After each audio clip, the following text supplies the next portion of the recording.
Hi friends. డబ్బులు సంపాదించాలంటే డబ్బుల్ని ఎక్కడ, ఎప్పుడు, ఏ టైంలో ఎలా ఇన్వెస్ట్ చేయాలో తెలియాలండి. ఇది తెలిసిన వాళ్ళకి డబ్బు సంపాదించడం అనేది వెన్నతో పెట్టిన విద్య లాంటిది మాట.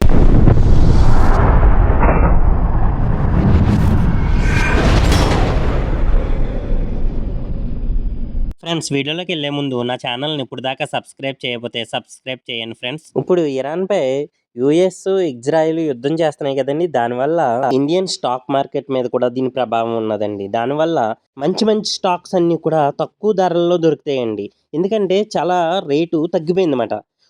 ఇది యుద్ధం ఆగుతుంది అనే వార్త రాగానే మళ్ళీ బుల్స్లోకి వెళ్ళిపోతుంది, అంటే పెరిగిపోతూ ఉంటాయి అవి. కాబట్టి ఇది బెస్ట్ ఇన్వెస్టింగ్ టైం అన్నమాట. మనకి డబ్బులు కావాలి అనుకున్న వాళ్ళు ఈ టైంలో ఇన్వెస్ట్ చేయటం చాలా మంచిదండి. మరి ఏ స్టాక్ సెలెక్ట్ చేసుకోవాలండి తెలియకపోతే ఇక్కడ చూడండి. Airtel, SBI, LNT, Tata power, Mahindra, Hero, Dixon, Asian paints, Zomato, Reliance, Bajaj finance, Infosys, తర్వాత ఎల్జీ ఎలక్ట్రానిక్స్, ఇలా చాలా ఉన్నాయండి. మీకు ఇష్టం వచ్చిన స్టాక్ని సెలెక్ట్ చేసుకుని అందులో డబ్బులు పెట్టుబడి కింద పెడితే మనకి చాలా తక్కువ రోజుల్లో ఎక్కువ లాభాలు అనేవి మనం చూడొచ్చండి.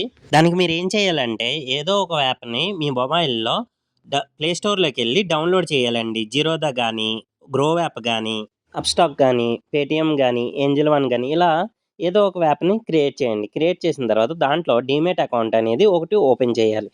డీమేట్ అకౌంట్ ఓపెన్ చేయాలంటే ప్రాసెస్ ఇదండి. ముందు మీకు పాన్ కార్డు ఉండాలి, ఆధార్ కార్డు ఉండాలి, అడ్రస్ ప్రూఫ్ ఉండాలి, బ్యాంక్ అకౌంట్ ఉండాలి, ఇన్కమ్ ప్రూఫ్ ఉండాలి, పాస్పోర్ట్ సైజ్ ఫోటో ఒకటి ఉండాలి, మీ సిగ్నేచర్ వచ్చి ఉండాలి. ప్రాసెస్ అంతా కంప్లీట్ అయిన తర్వాత మీకు డిమేట్ అకౌంట్ ఓపెన్ అయ్యి షేర్స్ కొనడానికి ఈ విధంగా ఒకటి లిస్ట్ వస్తుందండి. మనకి మార్కెట్లో ఉన్న లిస్ట్ అంతా వస్తుంది. మీకు ఇష్టమైన స్టాక్ని సెర్చింగ్ చేసుకుని, నేనైతే ఇన్ఫోసిస్ అనేది సెర్చింగ్ చేసుకుని ఓపెన్ చేయగానే నాకు ఈ విధంగా కనపడింది. తర్వాత అక్కడ బై అనే ఆప్షన్ ఉంటుంది. బై చేస్తుంటే మనకి పోర్ట్ఫోలియోలో అది మనకు కనిపిస్తుంది అన్నమాట. ఇందులో 3 రకాల కంపెనీస్ ఉంటాయండి. ఒకటి లార్జ్ క్యాప్ అంటారు, మిడ్ క్యాప్ అంటారు, తర్వాతది స్మాల్ క్యాప్ అంటారు. ఇందులో మనం స్మాల్ క్యాప్ని అస్సలు టచ్ చేయొద్దండి. స్మాల్ క్యాప్ అంటే మార్కెట్ క్యాపిటల్ 5,000 రూపాయల కంటే తక్కువగా ఉన్నవన్నమాట. అయితే పెన్నీ స్టాక్స్ కూడా మీరు టచ్ చేయొద్దండి.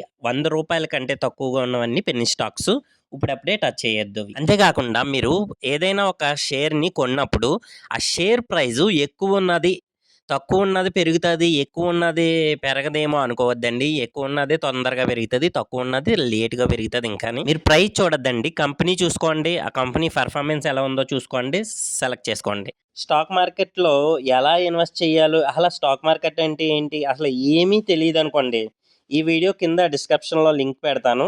ఈ వీడియో చూస్తే మీకు చాలా వరకు ఎలా చేయాలి, ఎలాగా మనం స్టాక్ మార్కెట్ని కొనాలి, అసలు స్టాక్ మార్కెట్ ఏంటి అన్ని విషయాలు తెలుస్తాయండి.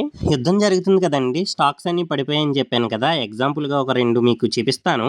ఇది చూడండి ఎంత రేటు ఉన్నదో, ఇప్పుడు చూడండి ఎంత రేటు ఉందో, పడిపోయింది అన్నమాట. ఇది కూడా అలాగేనండి, ఎంత రేటు ఉండేది ఎంతవరకు పడిపోయింది. ఇప్పుడు స్టాక్స్ అన్ని తక్కువలో ఉన్నాయి కాబట్టి ఇప్పుడు ఇన్వెస్ట్ చేస్తే మంచి లాభాలు చూస్తారండి మీరు. ఫ్రెండ్స్, ఈ వీడియో మీకు చాలా ఉపయోగపడుతుంది అనుకుంటున్నానండి. ప్లీజ్ నా ఛానల్ని లైక్ చేసి సబ్స్క్రైబ్ చేసుకోవటం మాత్రం మర్చిపోకండి. ఏమైనా చెప్పాలంటే కామెంట్ చేయండి. పెద్ద వీడియో ఓపెన్ చేస్తే ఇంకా క్లియర్గా అర్థమవుతుంది.